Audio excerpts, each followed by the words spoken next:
17 मे पासून ते 15 जून पर्यंत अधिक मास आहे आणि या अधिक महिन्यात आपण ही 2 स्तोत्र ऐकली तर तुम्हाला अधिक पटींनी फळ मिळेल असं सांगितलं जातंय. कारण हिंदू धर्मात अधिक महिन्याला पुरुषोत्तम मास म्हटलं जातं आणि हा संपूर्ण महिना भगवान श्री हरी विष्णूंच्या सेवेसाठी अत्यंत फलदायी मानला जातो. या पवित्र महिन्यात नामस्मरण, दान आणि स्तोत्र पठणाला 1000 पटींनी अधिक फळ मिळतं. अशा वेळी अनेक भाविकांच्या मनात प्रश्न पडतो की अधिक मासात रोज नेमके कोणते स्तोत्र ऐकावे. तर पुरुष सूक्त किंवा विष्णू सहस्त्रनाम या दोन्ही स्तोत्रांचे आध्यात्मिक महत्त्व आहे. त्यांचे लाभ आणि या काळात त्यांचे श्रवण कसे करावे यावर चला सविस्तर जाणून घेऊया. अधिक मासाचे स्वामी स्वतः भगवान श्री हरी विष्णू आहेत. त्यामुळे या काळात विष्णूंची स्तोत्र ऐकणं म्हणजे साक्षात ब्रह्मांडीय ऊर्जेशी जोडलं जाण्यासारखं मानलं जातं. आता या दोन्ही स्तोत्रांचं महात्म्य काय ते आधी समजून घेऊया. पुरुष सूक्त हे ऋग्वेदातील अत्यंत प्राचीन आणि शक्तिशाली सूक्त आहे. यामध्ये विश्वाची निर्मिती करणाऱ्या विराट पुरुषाचे म्हणजे परमेश्वराचे वर्णन केले आहे. हे स्तोत्र केवळ वैदिक मंत्रसमूह नाही, तर जेव्हा तुम्ही पुरुष सूक्त ऐकता तेव्हा त्यातील उच्चारांमुळे घरात आणि शरीरात तीव्र सकारात्मक कंपन निर्माण होतात. आता पुरुष सूक्त ऐकल्याने मिळणारे लाभ काय? तर या सूक्ताच्या श्रवणाने मनातील नकारात्मक विचार दूर होऊन चित्त शुद्ध होतं. ज्ञानात किंवा अज्ञानात झालेल्या चुकांचे निवारण करण्यासाठी पुरुष सूक्त ऐकणं सर्वात श्रेष्ठ मानलं जातं. घरातील नकारात्मक ऊर्जा किंवा वास्तुदोष दूर करण्यासाठी सकाळी पुरुष सूक्त ऐकणं अत्यंत प्रभावी ठरतं. दुसरं, विष्णू सहस्त्रनाम. महाभारताच्या अनुशासन पर्वात पितामह भीष्मांनी युधिष्ठिराला विष्णूंच्या 1000 नावांचा विष्णू सहस्त्रनाम महिमा सांगितला. अधिक मासाला पुरुषोत्तम मास म्हणतात आणि या स्तोत्रात विष्णूंच्या पुरुषोत्तम रूपाचं वारंवार वर्णन केलं गेलंय. याचं महत्त्व म्हणजे कलियुगात श्रीहरी विष्णूंची 1000 नामं ऐकणं किंवा म्हणणं हे सर्व संकटांवर रामबाण उपाय मानले गेले. हे अत्यंत सुलभ आणि व्यावहारिक स्तोत्रही आहे. आता विष्णू सहस्त्रनाम ऐकल्याने काय लाभ मिळतात? तर अधिक मासात रोज विष्णू सहस्त्रनाम ऐकल्याने घरात दरिद्रता राहत नाही आणि माता लक्ष्मीची अखंड कृपा राहते.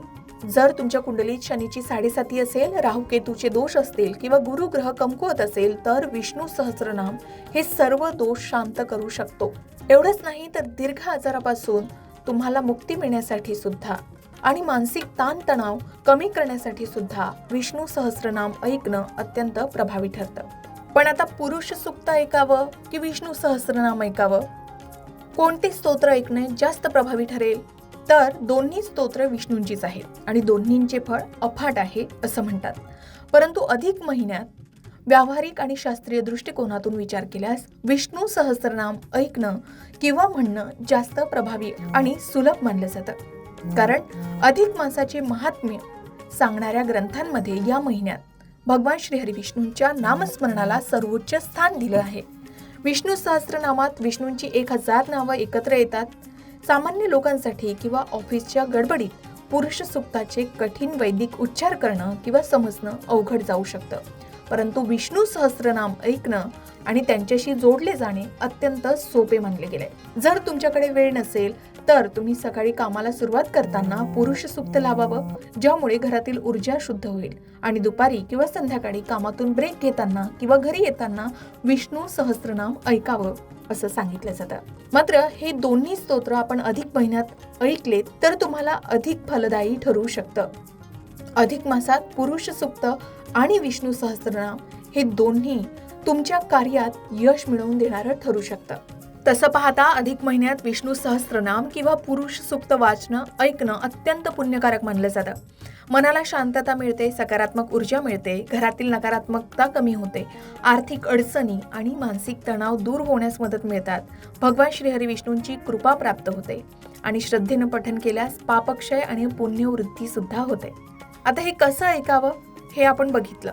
याही व्यतिरिक्त आपण सकाळी स्नान करून स्वच्छ ठिकाणी बसावं, देवासमोर तुपाचा दिवा लावावा, शक्य असल्यास पिवळे किंवा स्वच्छ कपडे परिधान करावेत, शांत मनाने श्रद्धेने पठण करावे, स्वतः वाचता येत नसेल तर भक्तिभावाने ऐकावे आणि पुण्य मिळवावे. अधिक महिन्यात आपण हे रोज ऐकू शकता, वाचू शकता किंवा विशेषतः अधिक महिन्याच्या गुरुवारी एकादशीला वाचणं किंवा ऐकणं सुद्धा खूप शुभ आणि फलदायी ठरू शकतं. मग तुम्ही अधिक महिन्यात कोणते स्तोत्र ऐकता किंवा वाचता? आतापर्यंत तुम्हाला त्याचे काय लाभ मिळाले? कमेंट करून नक्की सांगा. अशाच प्रकारच्या माहितीपूर्ण व्हिडिओसाठी लोकमत भक्ती चॅनलला नक्की सबस्क्राईब करा आणि बेल आयकॉनला क्लिक करा, म्हणजे आमच्या नवनवीन व्हिडिओचं नोटिफिकेशन तुम्हाला मिळत राहील. तसेच योग्य आध्यात्मिक मार्गदर्शनासाठी लोकमत भक्तीच्या फेसबुक पेज आणि इन्स्टा पेजला लाईक आणि फॉलो करायला विसरू नका.